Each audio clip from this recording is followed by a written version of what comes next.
Some months ago, a German television team contacted me because they had heard about my science challenge and had found a physicist at Georgetown University I could debate.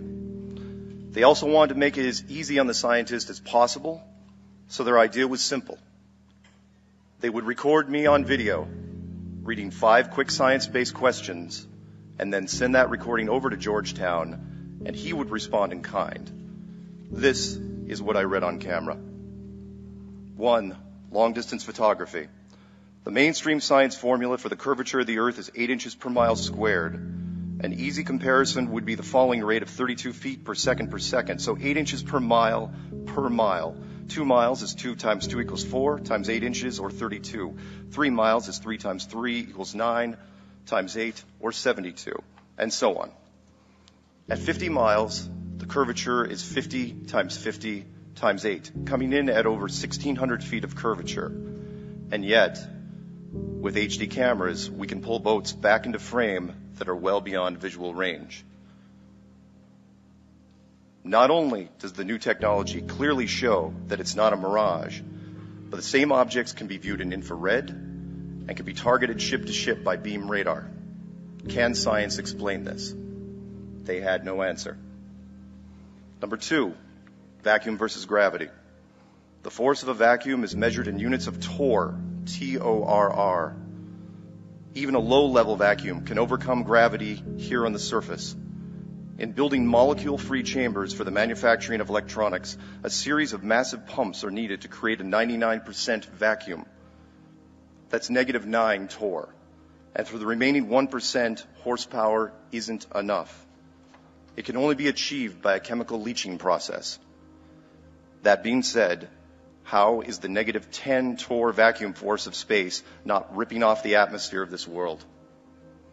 What is gravity? And remember that there are gases that already defy it, like helium, hydrogen, and fluorocarbons. Isn't it more logical to suggest that the atmosphere is being contained in an enclosed, pressurized system? They had no answer. Number 3, eclipse shadow. Mainstream science tells us that the moon is over 2,000 miles wide, and yet during the 2017 American eclipse, no offense, the moon's shadow was only 70 miles wide, a reduction of over 97%. This is what the equivalent of having a 6-foot man walking in front of a wall where his shadow is smaller than an action figure at only 2 inches. Where do we see this in our everyday lives? We've seen a shadow's actual size and some much larger. Where can we see small shadows?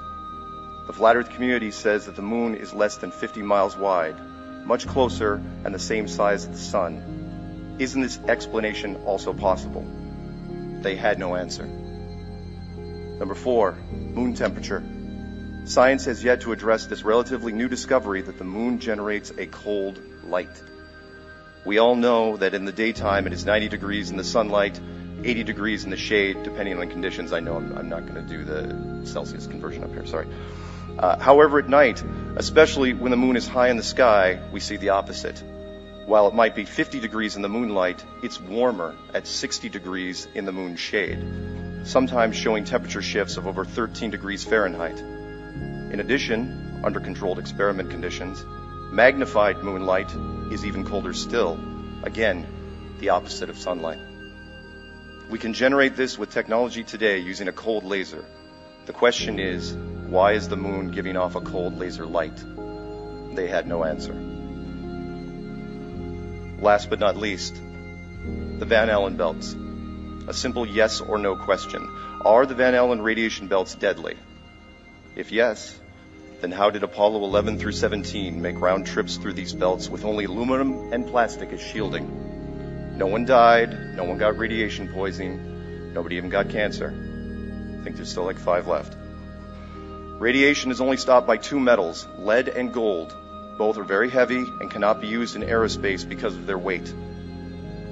If the answer is no, the belts are not deadly, then explain the video currently on the NASA.gov website called Orion Trial by Fire, in which NASA clearly states that the belts are so dangerous they will not be testing manned capsules because they are unable to solve the radiation problem.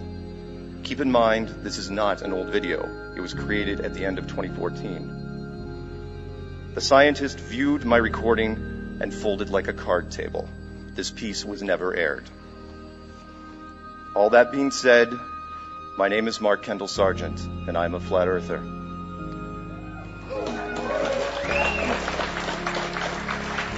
Flat Earth is my passion, it is my obsession, and it is now my life. I watched my very first Flat Earth video in the summer of 2014. Like many of you, I quietly laughed at it, and then I made a huge mistake. I casually thought I could debunk it. Then realized it wasn't so easy. I rolled up my sleeves and tried to shut it down for 9 months, and then I failed. Confused, irritated, and mildly depressed, I then published my very first Flat Earth video on February 10th, 2015, with my full name, address, and phone number, prepared for the ridicule that would inevitably follow. The video, called Flat Earth Clues, simply stated what I saw and prompted people to do their own research and ask questions. The phone rang almost immediately. A person on the other end of the phone said, "Tell me more." Then another call came, and another, and then the emails and the texts. I couldn't tell what the attraction was, but for whatever reason it was resonating, so I kept generating content. Fast forward to this morning. I've done 80 videos dedicated to answering emails, 84 Flat Earth and Other Hot Potato shows with Patricia Steer, 159 weekly Strange World shows, over 1,200 Flat Earth videos in total. Since my phone number was very easy to find, I received calls for interviews, and I did everything I could to accommodate them, no matter who they were. I've talked to everyone from junior high newspapers to major networks, and I do my best to treat them all the same. I set my feet, keep my cool, and do whatever I can to plant the seed in their head. If they want to lay into me, I smile. If they give me an opening, I create momentum. I try to kill them with kindness, honey over vinegar. And if they give me enough time, my message will get into their head. Look into Flat Earth, do your own research, ask questions. And yes, seeds were planted. Every video that I made, every interview that I sat for was viewed by people who talked to other people, and eventually it circled back around. I honestly thought the first one was a fluke. I was in Atlanta, Georgia, sitting in the audience as Zen Garcia was engaged in a theological flat earth debate, because that's a thing now. We took a break for lunch, and I went over to the closest restaurant I could find, a sports bar in the same parking lot. The bartender, a woman in her late 20s, overheard us talking in the corner. She came over and asked me directly if we were into flat earth. I said yes, and she said, "High five." The next day I flew out from Atlanta. My carry-on was going through a second screening, and I was wearing a "I am Mark Sargent" t-shirt. A young Homeland Security man pointed at my bag and then me. He then kept staring at my shirt and my eyes. Back and forth he did this until finally he asked quietly, "Yo, you Mark Sargent for reals?" I said yes. He winked at me, handed me my bag without opening it, and said, "That's my name too." He knew the Fight Club reference. We may not all be Mark Sargent, but we are all Flat Earth. I was at a recent Salton Sea test in Southern California, and after an exhausting morning with skeptics, National Geographic, and a whole bunch of flat earthers, we met up at an organic cafe in Palm Springs. The cashier, who eventually figured out what we were doing at our tables, then showed us the anything but secret hand sign. You see, she was one of us. Despite what you may hear, we do have people everywhere. That same trip, I was out to dinner with a few people from the meetup. Patricia Steer received an invitation for drinks at the weekend home of a Hollywood icon. We went, along with Rob Skiba, and found out that the Flat Earth grapevine reached much further than publicly reported. When I got back to Whidbey Island, that's in Washington, by the way, if you guys didn't know, I walked past a construction crew. A young man was staring at me from a distance and then approached. He asked me if I was that guy from Flat Earth. Keep in mind, this is a rural island in the corner of the United States. That very evening, and I cannot make this up, my cousin called me from Manhattan. She was there in a wine bar with executives from one of the biggest Wall Street hedge funds in the world. One of them brought up Flat Earth. She mentioned my name, and not only did they know the clues, they insisted on sending me a picture of them next to a phone with an AE map on it. Only one other person in this room has seen that picture. My point, and I'm repeating myself for the documentary team who did not believe me, is that we have people everywhere. At first, I thought Flat Earth was like the Spice Girls, who, even though they sold 80 million albums, almost no one was willing to admit that they owned it. The truth about Flat Earth is that we're much bigger than the Spice Girls. Currently, the majority of our membership is in the closet. For every one of you here, there are hundreds of thousands, if not millions, with the same information and the same awakening. Think that's an exaggeration for the media that's here? A recent article inside Russia said that at least 3%, and these are the ones that admitted it, of Russians believe in the flat earth. If that lowball number is true, that's over 4 million people, 4 million flat earthers just in Russia. They stand quietly and watch from the outside, waiting for the moment when mainstream makes it something to talk about without ridicule.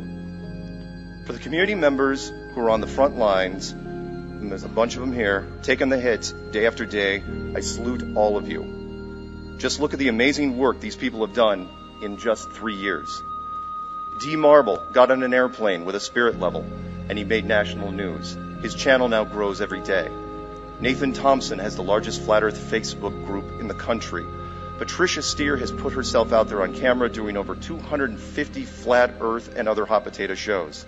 Globebusters averages over 1,000 live viewers in a hangout, something that many globalist YouTube channels would be envious of. Celebrate Truth, who I have heard is Canadian, is at 98,000 subscribers. Oh, and in his spare time, he organizes first-of-its-kind conventions like this. Jeranism has grown to over 113,000 subs. Rob Skiba is 145,000. Controversy 7, another Canadian, is at 151,000.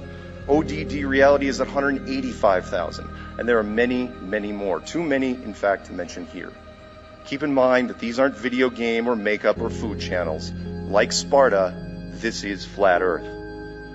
All of these channels and this massive wall of content has affected almost everyone else in the social media. In the last year, the ripples from our members have spilled over into the YouTube titans, and they have responded, some positive, some negative, but the exposure is priceless and the numbers staggering. Star Talk, one video, 2.3 million views. This morning in UK, one video, 2.8 million. Jimmy Kimmel, 3.7 million. Rich Ferguson, 4.4 million. Joe Rogan, 5 million. PewDiePie, the largest YouTube channel in the world, did not one but 2 Flat Earth videos at 6 million hits each. Space Videos, which is a dedicated 24/7 science live stream, now has to put Debunk Flat Earth in their title, and it does nothing but create more awareness for Flat Earth. Thank you for that.